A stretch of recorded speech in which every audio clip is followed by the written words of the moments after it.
soften it or get around it? Is he determined that either they should get an agreement or have the sequester? Look, the Congress passed this legislation not that many weeks ago and created the sequester precisely because it was supposed to be onerous and designed to hold Congress's feet to the fire and force action. We think Congress ought to focus on its job and that it ought to move according to that legislation. We've been through this movie before. I mean, triggers can be untriggered. Well, the trigger was designed as an incentive for Congress to do its job. We think that's a good idea. And the cuts that would happen under a sequester, if the trigger were pulled, are onerous for a reason. And so we think that it's very important that Congress act because the ability to move on a fast track, for example, the ability to do something significant on medium and long-term deficit and debt control is enshrined within the Budget Control Act, and Congress ought to take advantage of that and ought to do more than is outlined. I'm not going to get ahead of the process. I think to declare now that Congress will fail before it's had a chance to, I think is not helpful. We believe that Congress has all it needs in terms of guidelines and outlines of the kind of policy decisions it needs to make at the committee level to do this. There's an opportunity here to well overshoot the goal outlined by the legislation in terms of long-term deficit and debt reduction, as the president's plan does, and we hope we hope that Congress will take that up and do it. Just a question on another subject. Tomorrow is a year from the election. Could you just describe President Obama's bottom line message to the American people as to why he deserves a second term? Well, I certainly will let him do that when he's asked. I think that a couple of things are clear. The actions this president took, the decisions he made, some of them very difficult, stopped what was already a catastrophic situation from becoming a Great Depression. We now know that this economy contracted at 9% almost in the fourth quarter of 2008. Over 7% in the final two quarters of the previous administration. We know it lost 8 million jobs. We know it was losing close to 800,000 a month when he was sworn into office. Because of the actions that he took, the decisions he made, there have been 20 straight months of private sector job creation. The economy has been growing instead of contracting. The automobile industry continues to exist in this country with all the jobs attached to it and is now doing very well in many cases. I could spend a lot more time on what he has accomplished, but most importantly, he believes the work is not done, and we need to continue to take the kind of positive action that will grow this economy, because what we have so far is not good enough.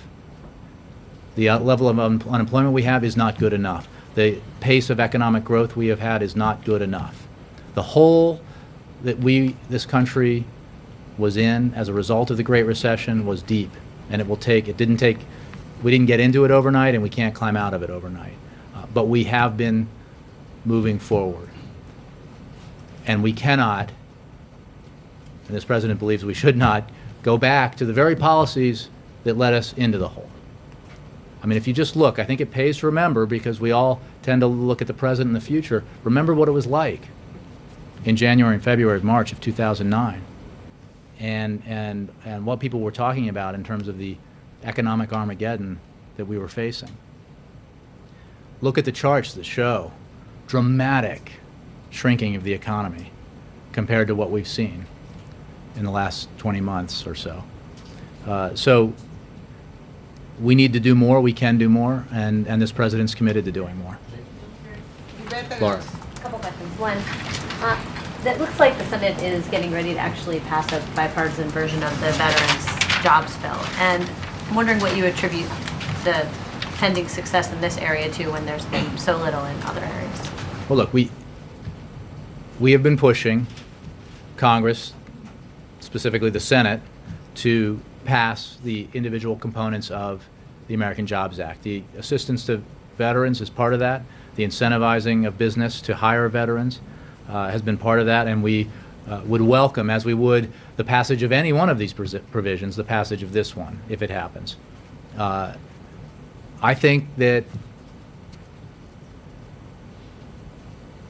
putting on my political analyst hat, I think that there are signs that Republicans are hearing the frustration out in the country about Congress's dysfunctionality, Congress's refusal to act on the things that matter most to the American people. Again, the data is clear on this point. So maybe this bodes well for the future. Maybe this means that Congress will take up and act on some of the other provisions of the American Jobs Act, that maybe it would even reconsider some of its decisions previous to now. Hope springs eternal. But what I do know is that this president will continue to focus on this, will continue to press Congress to act, will continue to act in ways that he can through his executive authority to advance the priorities of the American people. Because we can't wait for Congress to act when it so infrequently acts on these issues. And hopefully Congress will come around. Do you think it's because it's veterans and it's hard to vote against veterans? Well, I think it's hard to vote against the American people, which doesn't mean that sometimes Congress doesn't vote against the American people, or in this case, those who vote against the kind of job creation and economic growth that the American people are asking for, paid for entirely without adding a dime to our deficit, paid for in a way that's overwhelmingly supported by the American people. So sometimes members of Congress vote that way, but I think in the end it becomes increasingly difficult to vote against the very things the American people are asking Congress to vote for. And the president is scheduled to go to Australia shortly. He's canceled that trip twice before. Is there any reason for the Australians to feel at all nervous that he will not be appearing No. in Australia? We have no scheduling changes anticipated. Sam? Over the weekend, this is a nice segue after you just said the Congress sometimes votes against the American people. Over the weekend, the Speaker said that his relationship with the President since they played golf this summer has turned, quote, a little bit frosty. Is that a characterization y'all would agree with? Look, the President has had, and I think continues to have, a solid relationship with the Speaker of the House. You know, they spent a lot of time together in private trying to do something big for the American people, a so-called grand bargain to achieve substantial, balanced, long-term deficit and debt reduction. The President believes that the Speaker genuinely wanted to do that, but that in the end, it wasn't possible politically for him to do that. He still believes that there's an opportunity for Congress to take action collectively in a bipartisan way for long-term, medium-term deficit and debt reduction, as I've been saying in response to questions about the supercommittee. The President will continue to work with Speaker Boehner, and I think continues to have a good relationship with him. The issue here, though, is not about personal friendship. It's about doing the work that the American people are asking their elected leaders in Washington to do. And in the case of what we just talked about, the American people overwhelmingly are asking Washington to act on jobs and the economy. The President hopes that Speaker Boehner, Minority Leader McConnell, and others will join him in taking the kind of action that the American people want taken. April? Do you know how long it's been since the two spoke? I know they spoke when the President called after the passage of the free trade agreements, but I don't know that they've spoken since. April? Since we are around that 1 year time frame now for elections, what is the White House's administration doing along with Justice and working with the DCCC in reference to anti-voter suppression efforts? You know, I know that Justice is the place to go to have that question answered. I know that there's been activity on that. We obviously, well, I'll just leave it at that I would refer to the Justice Department on those. Well, James Clyburn has now been named by the DCCC as the head of their new anti-voter suppression efforts. And Marcia Fudge has said that right now, the voter suppression issue is the #1 civil rights issue in this country. Do you agree with that? Well, I don't want to rank that particularly, but I would say that voter suppression is a terrible and wrong thing. I mean, it's disenfranchisement is. I mean, the franchise is the essence of citizenship and of being an American. So we obviously believe that Americans ought to have free access to easy access to voting, easy access to participating in the vote and the franchise. But so as a general issue, we are concerned about it. But in terms of specific actions, I'd refer you to the Justice Department. Yeah, all the way. Yeah.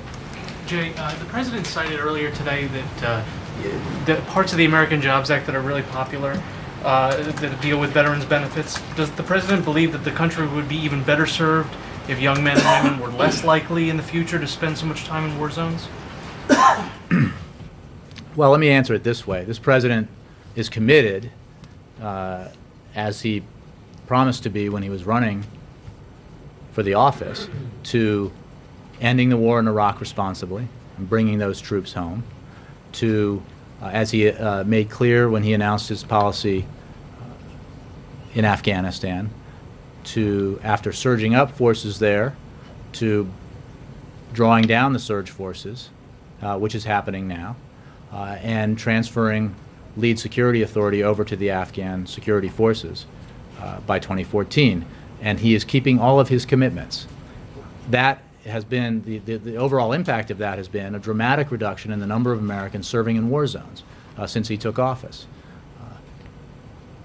The focus, though, is in getting the policy right. And whether it's Iraq or Afghanistan or more broadly, he's very committed to doing just that, to making sure we have the right policies, the most responsible policies, and the policies that deliver the best results. That's the view he takes, and this goes back to conversations we had when Libya was in its early days, and people asked me about the president's approach. And the president's approach, with regard to all of the changes that have happened in the Arab Spring, has been, not what satisfies the critics today or this week, but where do we want to be in terms of American interests 6 months, a year, and 10 years from now? What gives us, what policy choices give us the best chance of success in terms of protecting and enhancing American national security interests down the road? And that's the approach he's taken from the beginning, even before he was sworn into office. Thanks, Jay. I'll take one more. Military question? Yes, Connie. Thank you so much. Does the president have any thoughts on the general who was fired for speaking out against Afghanistan, Karzai? What he said was supported by many Americans. And also Leon Panetta's statements about military cuts. Do you have anything on that?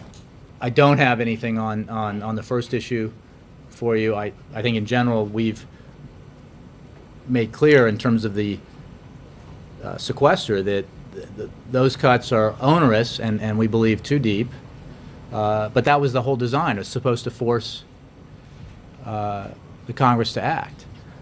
The cuts that were put forward that the president laid out in April, obviously he believes are the right ones, and that continues to be his position. Thanks all. Jay, if the president has any message for the SARC summit this week?